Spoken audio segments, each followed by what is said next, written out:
नमस्कार दोस्तों, स्वागत है आपका द स्टोरी टेलर चैनल पर, जहां हम आपको पुरानी कथाओं, पौराणिक कहानियों, धार्मिक कहानियों और रोचक इतिहास की अनसुनी और दिलचस्प कहानियों से रूबरू कराते हैं।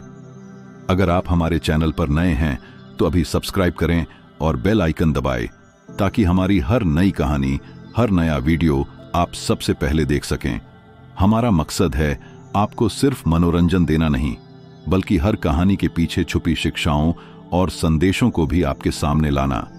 तो चलिए दोस्तों, आज की अद्भुत और रोमांचक कहानी की शुरुआत करते हैं और जानते हैं छिपे हुए रहस्यों और ज्ञान को जो हमारी संस्कृति और परंपराओं में छुपा है। आइए डूबते सूरज की सुनहरी किरणों संग चलते हैं उस पौराणिक यात्रा पर जहां जन्म लेती है आस्था, भक्ति और छठी मैया की अमर कथा। हर वर्ष जब सूर्य अपनी सुनहरी किरणों से धरती को नहलाता है, तब भारत के पूर्वी हिस्से में एक अलौकिक दृश्य देखने को मिलता है। नदियों के किनारे लाखों श्रद्धालु व्रती महिलाएं जल में खड़ी होकर सूर्य देव को अर्घ्य देती हैं। ये है छठ पूजा, सूर्य उपासना का सबसे पवित्र पर्व। छठ पूजा का इतिहास उतना ही प्राचीन है जितनी हमारी सभ्यता। कहा जाता है इस पूजा की शुरुआत त्रेता युग में हुई थी। जब भगवान राम अयोध्या लौटे थे, तब माता सीता ने कार्तिक शुक्ल षष्ठी के दिन सूर्य देव की पूजा कर उनके आशीर्वाद से राम राज्य की सुख समृद्धि की कामना की थी। तभी से यह परंपरा आरंभ हुई। वेदों में सूर्य देव को जीवन और ऊर्जा का स्रोत कहा गया है। किंवदंती है कि महाभारत काल में भी कुंती ने सूर्य देव की आराधना की थी, जिससे उन्हें कर्ण का वरदान मिला। यानी छठ पूजा सिर्फ एक धार्मिक अनुष्ठान नहीं, बल्कि प्रकृति, शक्ति और तपस्या का प्रतीक है। 4 दिन तक चलने वाला यह पर्व अत्यंत कठोर व्रत और पवित्रता से भरा होता है। पहला दिन नहाए खाए, जब व्रती शुद्ध भोजन करते हैं। दूसरा खरना, जब उपवास रखकर शाम को प्रसाद ग्रहण किया जाता है। तीसरा संध्या अर्घ्य, जब अस्त होते सूर्य को जल चढ़ाया जाता है। और चौथा दिन उषा अर्घ्य, जब उगते सूर्य को अर्घ्य देकर व्रत पूरा होता है। हर डुबकी, हर दीपक, हर गीत सूर्यदेव से जुड़ाव की एक अनोखी अनुभूति है। छठ केवल पूजा नहीं, ये प्रकृति के प्रति कृतज्ञता का उत्सव है। ये हमें सिखाती है कि जब मन और तन दोनों शुद्ध हों, तभी सच्ची ऊर्जा का अनुभव होता है। आज भी चाहे आधुनिकता कितनी भी बढ़ जाए, छठ की भक्ति उतनी ही प्रखर है, क्योंकि ये परंपरा काल की बात है, आस्था की पराकाष्ठा है। जब धरती पर धर्म और तपस्या का युग था, कहा जाता है कि सूर्यदेव की एक बहन थी, छठ माता, जिन्हें उषा या षष्ठी देवी के नाम से भी जाना जाता है। छठ माता को संतान और स्वास्थ्य की देवी माना जाता है। वो स्वयं सूर्य की तेजस्विनी शक्ति है, जो जीवन में संतुलन और ऊर्जा बनाए रखती है। किंवदंती है कि जब महाभारत का युद्ध समाप्त हुआ, तब कुंती अत्यंत दुखी थीं। उन्होंने सूर्यदेव से प्रार्थना की, हे सूर्यदेव, मेरे वंश को फिर से जीवन दें। तब सूर्यदेव ने कहा, मेरी शक्ति ही सबका आधार है, पर मेरी शक्ति के पूर्ण स्वरूप का आह्वान करने के लिए तुम्हें मेरी बहन छठ माई की आराधना करनी होगी। कुंती ने कार्तिक शुक्ल षष्ठी के दिन छठ माता की पूजा की और तभी से यह व्रत शुरू हुआ। कहा जाता है कि छठ माता स्वयं प्रकट हुईं और बोलीं, जो भी श्रद्धा और पवित्रता से मेरा व्रत करेगा, उसके जीवन में सुख, संतान और समृद्धि कभी कम नहीं होगी।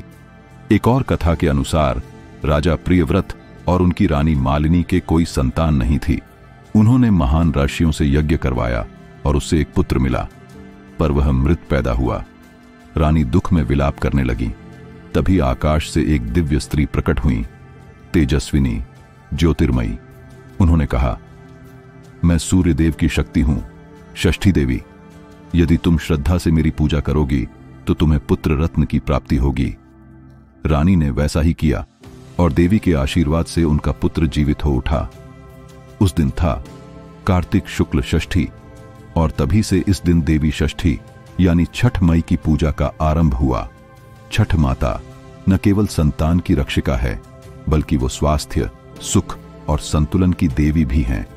व्रती महिलाएं जल में खड़ी होकर सूर्य को अर्घ्य देती हैं, क्योंकि छठ माता सूर्यदेव की किरणों में ही बसती हैं। उनकी पूजा का हर अंश, हर गीत, हर दीपक आस्था और प्रकृति की लय को जोड़ता है। कहा जाता है, जहां छठ माई की पूजा होती है वहां घर आंगन में कभी अंधकार नहीं बसता। वो देती हैं जीवन में नई ऊर्जा, नया उजाला और अपार आशीर्वाद। कहा जाता है कि छठी मैया और सूर्यदेव के बीच गहरा और दिव्य संबंध है। छठी मैया, जिन्हें षष्ठी देवी भी कहा जाता है, स्वयं सूर्यदेव की शक्ति और तेजस्विता की प्रतीक हैं। वो सूर्यदेव की बहन मानी जाती है और उनके आशीर्वाद से ही जीवन में स्वास्थ्य, समृद्धि और संतान सुख की प्राप्ति होती है।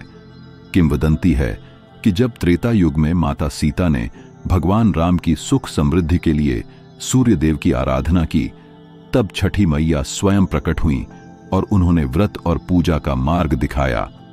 सूर्यदेव की किरणों में छठी मैया की शक्ति वास करती है, इसलिए व्रती महिलाएं नदी या तालाब में खड़े होकर सूर्य को अर्घ्य देते समय छठी मैया से भी अपने जीवन में सुख और उन्नति की कामना करती हैं। इस संबंध का अर्थ यह है कि सूर्यदेव और छठी मैया एक दूसरे के पूरक हैं। सूर्यदेव जीवन देने वाले हैं और छठी मैया जीवन में सुरक्षा, संतुलन और आशीर्वाद देने वाली। इसलिए छठ पूजा में दोनों का आह्वान और आराधना एक साथ की जाती है। छठी मैया और सूर्यदेव का यह दिव्य संबंध इस पर्व को न केवल धार्मिक बल्कि जीवन में ऊर्जा, स्वास्थ्य और आध्यात्मिक शक्ति का प्रतीक बनाता है। भारत के पूर्वी हिस्सों में कार्तिक माह की शुक्ल षष्ठी के समय जब आकाश में चांद और सितारे जगमगाते हैं तो नदियों और तालाबों के किनारे एक अनोखा दृश्य देखने को मिलता है। यह रात है छठी की रात, जिसे नहाए खाए और संध्या अर्घ्य से पहले विशेष रूप से मनाया जाता है। छठी की रात की परंपरा बहुत प्राचीन है। कहा जाता है कि यह रात सूर्यदेव और छठ माता की आराधना के लिए समर्पित है। इस दिन व्रती महिलाएं शुद्ध जल से स्नान करती हैं, घर और आसपास के स्थानों को स्वच्छ और पवित्र बनाती हैं। क्यों? क्योंकि शुद्धता और तपस्या के बिना छठ व्रत अधूरा माना जाता है। किंवदंती है कि इस रात में सूर्यदेव अपने तेजस्वी रूप में पृथ्वी पर दर्शन देते हैं। छठी की रात को नदी किनारे दीपक जलाना और सूर्य की पूजा करना व्रती को जीवन में संतान सुख, स्वास्थ्य और समृद्धि की प्राप्ति दिलाता है। इस रात का महत्व इतना बड़ा है कि इसे छठ माता की प्रतीक्षा और आह्वान की रात भी कहा जाता है। व्रती नहाए खाए के दिन शुद्ध भोजन ग्रहण करते हैं और उस भोजन में अपार श्रद्धा डालते हैं। छठी की रात को घर के लोग दीपक जलाकर नदी किनारे खड़े होकर सूर्यदेव और छठ माता से अपने जीवन में उजाला और ऊर्जा की कामना करते हैं। यह रात केवल पूजा का नहीं बल्कि धैर्य, अनुशासन और आस्था का प्रतीक भी है। छठी की रात हमें याद दिलाती है कि आस्था केवल शब्दों में नहीं बल्कि कर्म और तपस्या में व्यक्त होती है। यह रात यह सिखाती है कि जीवन में शुद्धता, संयम और प्रकृति के प्रति सम्मान होना चाहिए। इस रात की भक्ति और लगन का अनुभव सूर्यदेव और छठ माता की कृपा से जीवन को उज्जवल बना देता है। छठी की रात, एक रात जो भक्ति, शक्ति और आशा से भरी होती है। सभी व्रती और श्रद्धालुओं को छठ माता का आशीर्वाद मिले और जीवन में उजाला बना रहे। कहा जाता है कि छठ पूजा कार्तिक माह की शुक्ल षष्ठी से प्रारंभ होती है और 4 दिनों तक चलती है। यह पर्व सूर्यदेव और छठी मैया की आराधना के लिए समर्पित है और इसे उत्तम मुहूर्त पर करना अत्यंत शुभ माना जाता है। छठ पूजा का शुभ मुहूर्त इस प्रकार है। 1. पहला दिन नहाए खाए। श्रद्धालु शुद्ध जल में स्नान कर पवित्र भोजन ग्रहण करते हैं। यह दिन व्रत की तैयारी का दिन होता है। 2. दूसरा दिन खरना। इस दिन उपवास रखा जाता है और शाम को प्रसाद ग्रहण किया जाता है। इसे विशेष मुहूर्त में करना लाभकारी माना जाता है। 3. तीसरा दिन संध्या अर्घ्य। सूर्य अस्त होते समय नदी या तालाब में खड़े होकर सूर्य देव और छठी मैया को जल अर्पित किया जाता है। यह अर्घ्य शुभ समय पर दिया जाता है। 4. चौथा दिन उषा अर्घ्य। सुबह के समय उगते सूर्य को अर्घ्य देकर व्रत संपन्न किया जाता है। इसे सूर्योदय का शुभ मुहूर्त कहा जाता है और इसे समय पर करना अत्यंत पुण्यकारी माना जाता है। छठ पूजा का यही शुभ मुहूर्त इसे अद्भुत और शक्तिशाली बनाता है। श्रद्धालु मानते हैं कि इन 4 दिनों में पवित्रता, श्रद्धा और अनुशासन के साथ पूजा करने से जीवन में संतान सुख, स्वास्थ्य, समृद्धि और सफलता प्राप्त होती है। इस प्रकार छठ पूजा का शुभ मुहूर्त केवल समय का प्रश्न नहीं, बल्कि आस्था और भक्ति के साथ जीवन में उजाला और ऊर्जा लाने का प्रतीक है। तो दोस्तों, ये थी आज की कहानी। हमें उम्मीद है कि आपको यह वीडियो पसंद आया होगा और इससे आप कुछ नया और रोचक जान पाए होंगे। अगर आपको हमारी कहानी अच्छी लगी तो वीडियो को लाइक और शेयर जरूर करें और कमेंट में हमें बताएं कि आपको कौन सी कहानी सबसे ज्यादा पसंद आई।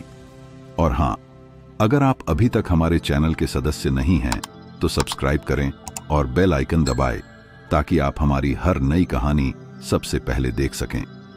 आपके प्यार और समर्थन से ही हम और भी दिलचस्प कहानियां आपके लिए लाते रहेंगे। फिर मिलते हैं दोस्तों अगली रोमांचक कहानी के साथ।